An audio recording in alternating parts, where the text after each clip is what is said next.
Hello everyone, welcome to my YouTube channel. In this particular video, let us discuss about the instruments in money market. So there are five instruments. First one is call money, commercial bills, treasury bills, certificate of deposits, and commercial papers. Let us see all these five instruments in detail.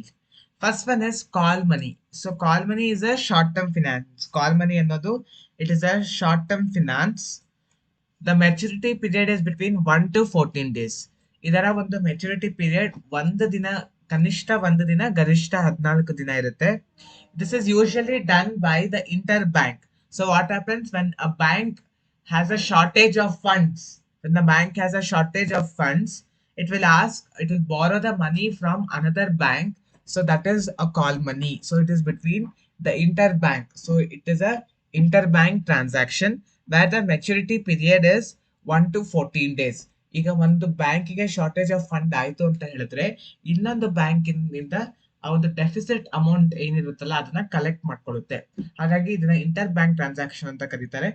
ಇದರ ಒಂದು maturity period 1 ದಿನದಿಂದ 14 ದಿನದ ಮಧ್ಯೆ ಇರುತ್ತೆ. Call money instrument. The next type of instrument is treasury bills. So it is issued by the Reserve Bank of India on behalf of the government. So when government requires certain amount, certain funds, it will ask RBI to issue the treasury bills in order to accumulate the funds. So government ಗೆ ದುಡ್ಡಿನ ಅವಶ್ಯಕತೆ ಬಂದಾಗ RBI ಮೂಲಕ ಈ ಒಂದು treasury bills ನ issue ಮಾಡ್ತಾರೆ. So the maturity period, ಈ ಒಂದು ಟ್ರೆಷರಿ ಬಿಲ್ಸ್ ನ maturity period will be 14 days to 364 days. ಯಾಕೆ 364 ಡೇಸ್ ಅಂದ್ರೆ ಮೆಚುರಿಟಿ ಪೀರಿಯಡ್ ಒಂದು ವರ್ಷಕ್ಕಿಂತ ಕಡಿಮೆ ಇರಬೇಕು, ಹಾಗಾಗಿ 364 days. So the maturity period lies between 14 days to 364 days. It is issued at discount but redeemed at ಪಾರ್.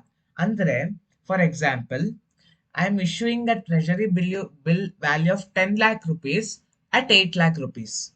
So now the customer or the investor will give 8 lakh rupees and purchase a 10 lakh rupees treasury bill.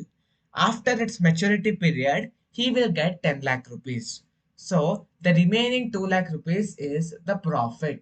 So ಈಗ ಒಂದು 10 ಲಕ್ಷ ಮೌಲ್ಯದ treasury bill ಅನ್ನ 8 ಲಕ್ಷಕ್ಕೆ cell ಮಾಡ್ತಾ ಇದ್ದೀವಿ.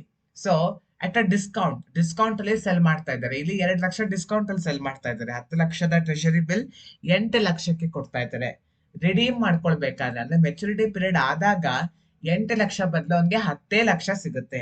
So 2 lakh ರೂಪಾಯಿ ಅವನಿಗೆ ಪ್ರಾಫಿಟ್ ಆಗಿದೆ. That is the treasury bill. Next will be certificate of deposits. So this certificate of deposits, it is issued by the commercial banks. Commercial banks ಇದನ್ನ ಇಶ್ಯೂ ಮಾಡ್ತಾರೆ certificate of deposits. ಈ ಒಂದು certificate of deposits ನ value 1 lakh ಅಥವಾ multiples of 1 lakh. 1 lakh lakhs ಅಲ್ಲಿ ಇರುತ್ತೆ ಇದು. ಈ certificate of deposits will be in multiple of lakhs. So the maximum subscription, so maximum ಮೊತ್ತ ಎಷ್ಟು ತಗೊಳ್ಬಹುದು ಅಂದ್ರೆ 1 crore, 1 ಕೋಟಿವರೆಗೆ ಮಾತ್ರ ಮ್ಯಾಕ್ಸಿಮಮ್ ಸಬ್ಸ್ಕ್ರಿಪ್ಷನ್ ಮಾಡಬಹುದು certificate of deposits. The maximum subscription is 1 crore. Next the maturity period will be between 3 months to 1 year. 3 ತಿಂಗಳಿಂದ start ಆಗುತ್ತೆ, 3 ತಿಂಗಳಿಂದ 1 ವರ್ಷದವರೆಗೆ ಇದರ ಒಂದು maturity period. And it is transferable. ಈ ರೀತಿಯ ಒಂದು ಇನ್ಸ್ಟ್ರೂಮೆಂಟ್ಸ್ ನ ಟ್ರಾನ್ಸ್ಫರ್ ಮಾಡಬಹುದು. Certificate of deposits is transferable. The next type is commercial papers. Next is commercial papers. So it is issued by highly rated companies. ಕೆಲವೊಂದು company ಒಳ್ಳೆ brand awareness ಇರುತ್ತೆ, high position ಇರ್ತಾರೆ market ಅಲ್ಲಿ. ಆ ರೀತಿಯ ಒಂದು ಹೈಲಿ ರೇಟೆಡ್ ಕಂಪನಿ ಅಥವಾ ನಾವು ಅವ್ರನ್ನ ಬ್ಲೂ ಚಿಪ್ ಕಂಪನೀಸ್ ಅಂತ ಕರಿತೀವಿ. ಈ ರೀತಿಯ ಬ್ಲೂ ಚಿಪ್ ಕಂಪನೀಸ್ ಅವರು ಇದನ್ನ ಇಶ್ಯೂ ಮಾಡ್ತಾರೆ ಕಮರ್ಷಿಯಲ್ ಪೇಪರ್ಸ್. ಅಗೇನ್ ಇದು ಕೂಡ ಮಲ್ಟಿಪಲ್ಸ್ ಆಫ್ ಲ್ಯಾಕ್ ಅಲ್ಲಿ ಇರುತ್ತೆ. Again it will be also in multiples of lac. Same ಇದು ಕೂಡ ಡಿಸ್ಕೌಂಟ್ ಅಲ್ಲಿ ಇಶ್ಯೂ ಮಾಡ್ತಾರೆ, ಬಟ್ ರಿಡೀಮ್ ಮಾಡ್ಕೊಳ್ಬೇಕಾದ್ರೆ ಆಕ್ಚುಯಲ್ ವ್ಯಾಲ್ಯೂ ಇದನ್ನ ರಿಡೀಮ್ ಮಾಡ್ಕೊಳ್ತಾರೆ. This is about the commercial papers. Hope you have understood about the instruments of money market. In my next video, I'll come back with some more components. Thank you for watching the video. I'll come back with the next video.